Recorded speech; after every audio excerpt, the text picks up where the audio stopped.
Pastor Ralph Rebrandt is running to be a member of the National Republican Committee. Here is Pastor Rebrandt.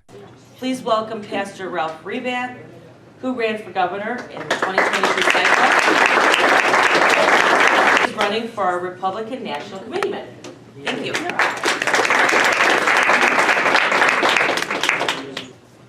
Well, thank you for being here today. I personally appreciate all the work that you all are doing. It's huge. We are going to win back the state with your help, and I want to share a few things today with how I've been involved since the campaign for governor and what we're doing to help bring Michigan back into a common sense, sanity, righteous position once again. I have about an 8-minute speech, so I'll go ahead and give you that. It varies depending on where I am and who's out there, but I'll go ahead and give you that speech, and then I just asked Melissa. She said it's okay if somebody, maybe 2 or 3 questions would be fine.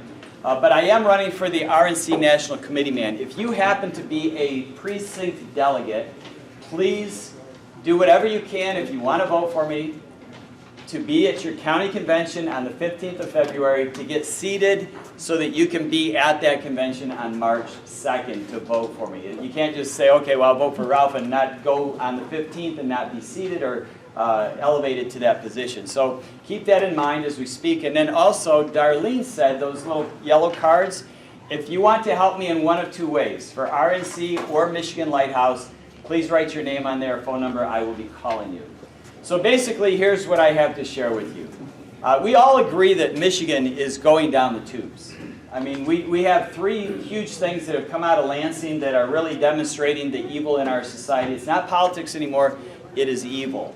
And so I'm old enough to remember Detroit before the days of the race riots. I remember those days. But yet I'm young enough not to know Detroit during its glory days. In the 1920s, Detroit was known as the Paris of the Midwest. It was also known as the richest city in the world. And so we wanted our grandkids this past December to get a flavor for that. So we loaded 14 of our 17 grandkids into a van, and we took them on a road rally. They had to figure out clues. They had to go through puzzles and different things to find out our next location. But to cut the story short, we took them to the Guardian building downtown Detroit, built in 1929. It's fabulous, unbelievable. If you haven't been there, it is worth the drive. It's worth paying the $15 to park just to walk in because it demonstrates the glory days of Detroit. We took them to a couple other locations, but the most significant one that I wanted them to see was the Spirit of Detroit. Some of you may remember that big statue.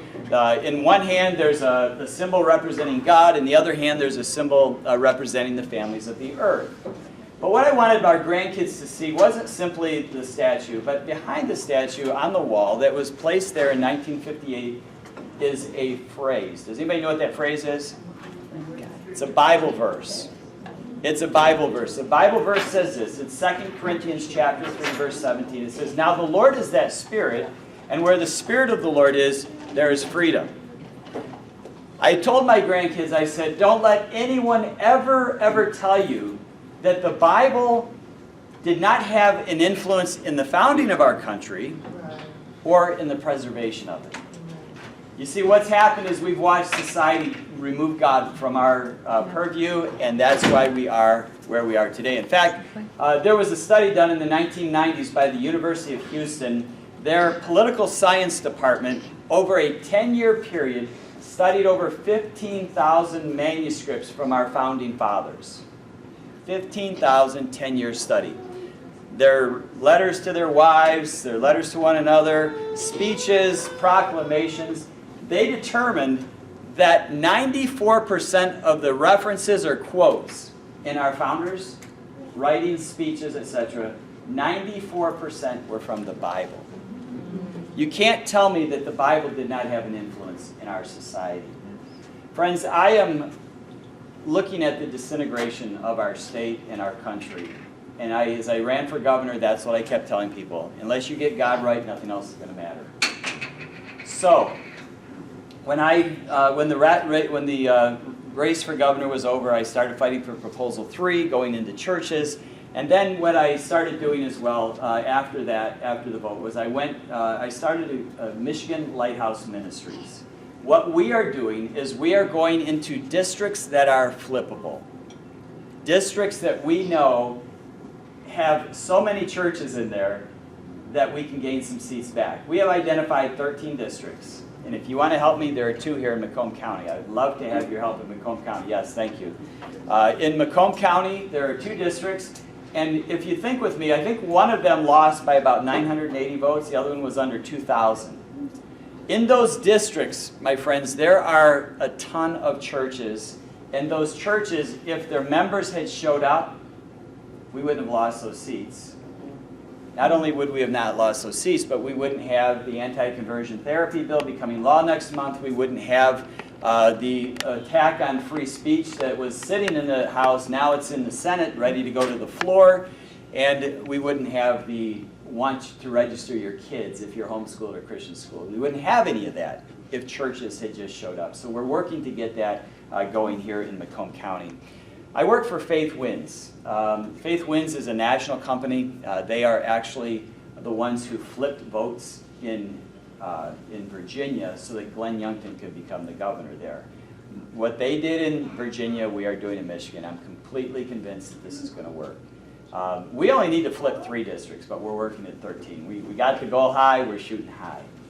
But, you know, people have said, Ralph, why are you running for RNC National Committee, man? Well, the main reason is conservative delegates like yourself have asked me to run. If we keep doing the same thing over and over again, we'll never get different results. I want to take what we're doing in Michigan to the national level to say, look what we did in Michigan, how we flipped that. Because I not only know that's going to work, but we have some creative ideas that are on our website. I think many of you have my card. If you don't have my card with the QR code on the back and haven't gone to ralphforrnc.com yet, please do that. You'll find some really interesting vision and things that we want to accomplish. But I think the reason why I really believe I should be there, it's nothing that no personal skills that I have other than godliness and righteousness and standing for truth, which should be enough to get anybody there. But the point is this: I serve on the Council for National Policy in Washington, D.C. You can look it up. It started under Reagan.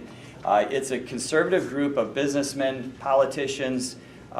There's only like 2 or 3 pastors on this group, and we discuss issues that are national.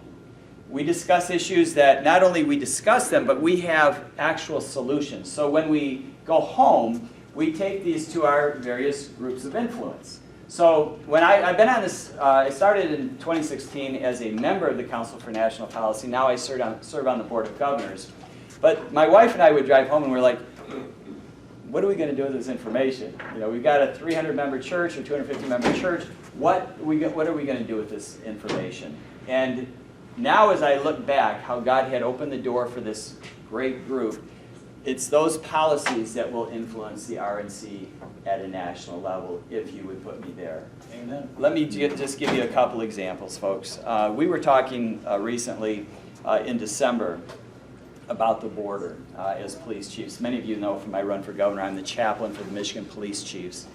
And in December, the first week of December, we had a discussion that was called into an office in Oakland County, and we discussed SATG, South American Theft Group. That is a group of illegal,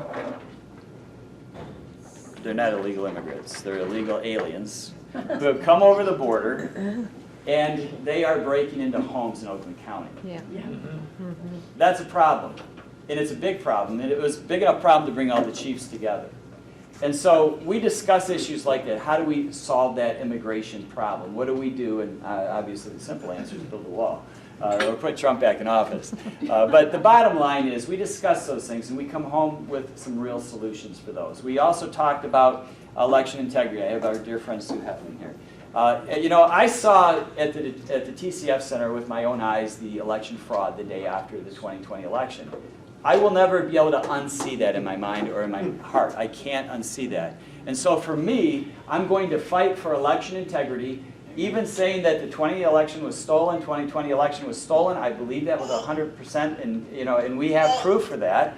And my point is simply this: we can't afford to have people on the Republican National Committee say, just forget about that. That was 4 years ago. We're just going to move forward.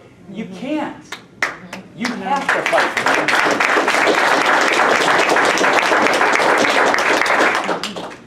need strong leadership at the Republican National Committee, friends. And I can tell you that, as a pastor, I've always spoke for truth. I've always wanted to see that rise more than anything else. And one of the things I'm doing with Michigan Lighthouse Ministries, and as I'm engaging churches, I'm telling them that neutrality is deceptive.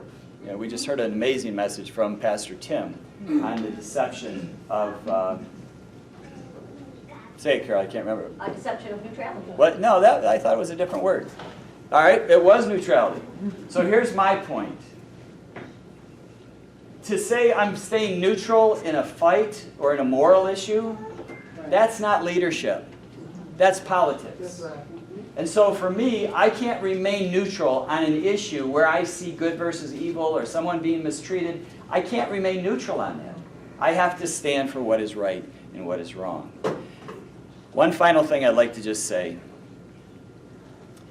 Our second president, John Adams, wrote a letter to all of us. It was actually a letter to his wife, but he was including all of us in it because he addressed us. He said, "Posterity," that's us, right? We're posterity to them.